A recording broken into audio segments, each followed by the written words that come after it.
Bulletin का आगाज करेंगे अहम खबर से। भारतीय सुप्रीम कोर्ट मुतसबाना फैसला। भारतीय सुप्रीम कोर्ट या मोदी कोर्ट है ये।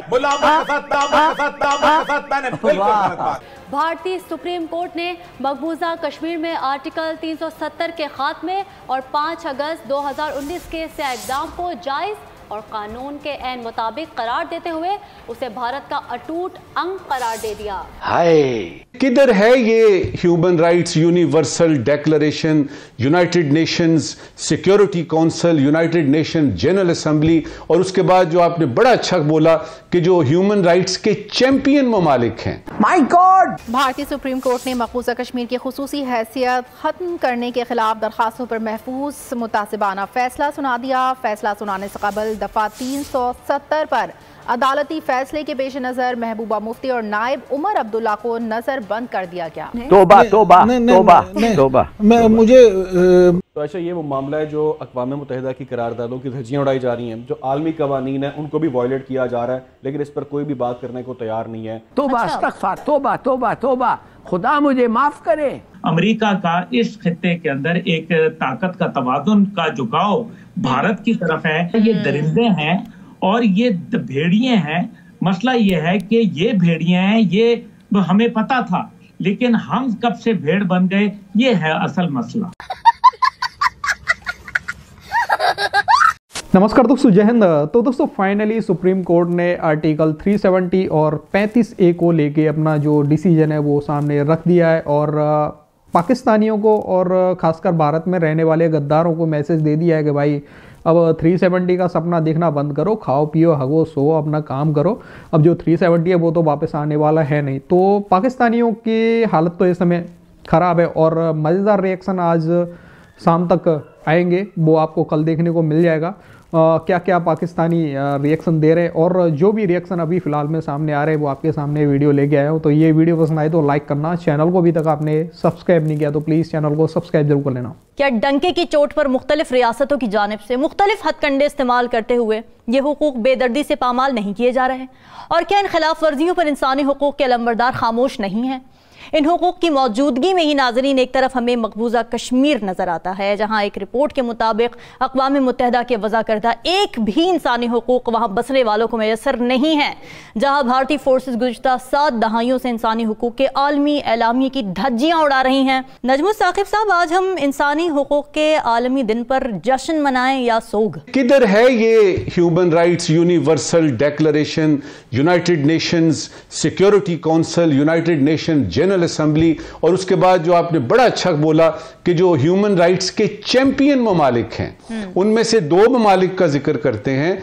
एक है यूनाइटेड स्टेट्स ऑफ अमेरिका जिन्होंने सीधा सीधा वीटो कर दिया, दूसरे हैं यूनाइटेड किंगडम, बरतानिया बहादुर, उन्होंने वोटिंग में हिस्सा ही नहीं लिया जी, ताकि बात इधर से भी बनी रहे और बात उधर भी बनी रहे।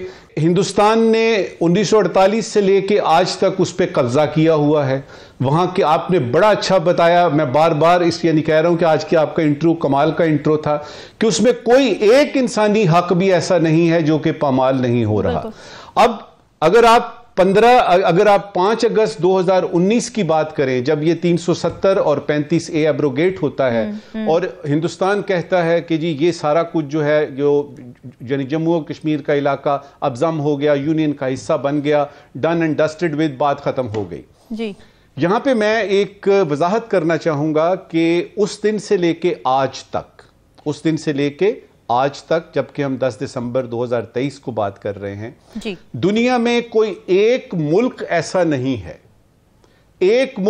नहीं है जिसने कहा हो कि नरेंद्र मोदी साहब, आपने ये जो 5 अगस्त 2019 को इक़दाम किया था, हम उसकी तायीद करते हैं, नंबर 1।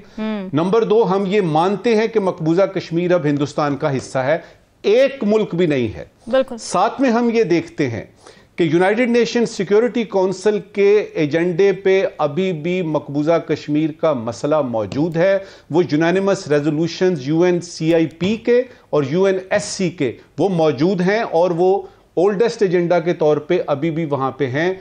हिंदुस्तान की किसी वेबसाइट पे जाएंगे तो वो वहां से निकाल दिया है उन्होंने, लेकिन इसका ये मतलब नहीं कि आपने एजेंडे से निकाल दिया है। भारत अगर अटूट अंग कहता है, जैसे अभी फरमाया जा रहा था, तो भारत अगर अटूट अंग कहता है तो यूनाइटेड नेशन में 2 दफा करारदाद वो लेके गया था और उसने ये वादा किया था कि मैं वहां जो है वो प्लेबिशिट करवाऊंगा, हक खुद इरादियत दूंगा। दुनिया की अपने आप को सेल्फ प्रोक्लेम सबसे बड़ी जमहूरियत करने कहने वाला कश्मीर में हक खुद इरादियत देने से क्यों महरूम है? इसका मतलब है कि वो ना ही उनका अटूट अंग है और वो उनको मालूम है कि जमहूरी अंदाज में अगर वोटिंग हुई तो उनको मुंह की खानी पड़ेगी। असल मसला यह है कि आज का दिन जो 10 दिसंबर इंसानी हकूक के हवाले से मनाया जा रहा है, असल में ये इंसानी हकूक के ऊपर जो है मातम का दिन है। लॉकडाउन जब हुआ तो क्या किसी दुनिया के अंदर किसी ने उसके लिए अपने सिफारती सतह के ऊपर कोई उनसे ताल्लुकात खत्म किए? इंडिया से तो नहीं हुए।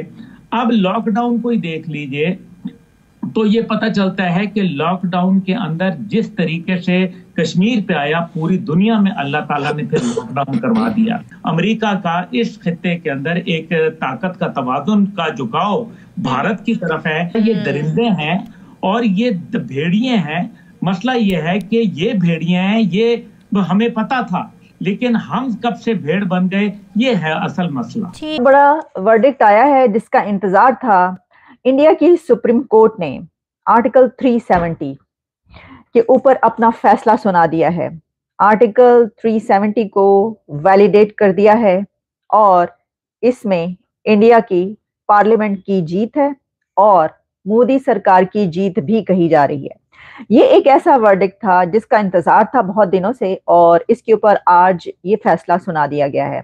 अब पाकिस्तान की तरफ से यूं के ज़ाहिर है कि आप जानते हैं कि इसके ऊपर कोई ना कोई स्टेटमेंट आएगी। अभी तक मैं देख रही थी कि वो सच नहीं आया कि स्पोक्स पर्सन जो है पाकिस्तान के फॉरेन ऑफिस की तरफ से इसके ऊपर कुछ कहा जाएगा और क्या कहा जाएगा। और मैं तो ये समझती हूँ कि अभी एक दिन पहले जो प्राइम मिनिस्टर काकड़ साहब की तरफ से कुछ इस तरह की बात की गई थी कि जनाब वो जो है ह्यूमन राइट्स की, वो शायद इसीलिए की गई थी, कल के रोज उन्होंने कुछ ऐसी बात की थी क्योंकि आज के दिन ये फैसला आ रहा था।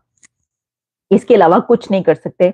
इसकी वजह यह है कि जिस वक्त ये फैसला आया था तो वो एक तहरीक या जिसको कहा जाता था, जिसके ऊपर हर साल जो है वो 50 लाख या कितने करोड़ जो है वो दिया जाता था कश्मीर कमेटी को।